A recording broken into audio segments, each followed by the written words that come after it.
Ish yo'llar butunlay yopilib, qarzga kirib qolganlar uchun ajoyib bir wird vazifasi bor. 21 kun uzmay har kuni bir vaqtni ajratib o'qiladi.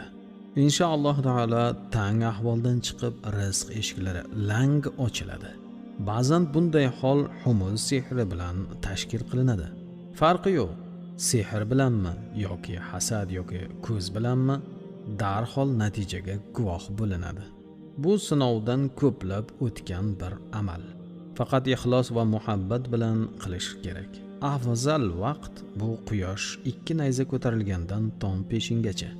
Endi ba'zan u vaqtlarda biror yumush bilan bo'lib qolgan kishi boshqa xohlagan vaqtida o'qisa bo'laveradi. Yaxshilab tahorat olib, qiblaga qarab o'tiradi. 7 marotaba Bismillahirrohmanirrohim deydi. 7 marotaba La ilaha illalloh deydi. 7 marotaba Allohu akbar deydi. 7 marotaba Allohumma solli va sallim ala sayyidina Muhammad va ala alihi deydi. 7 marotaba Subhana birrur rohim deydi. 7 marotaba Ixlos surasini o'qiydi.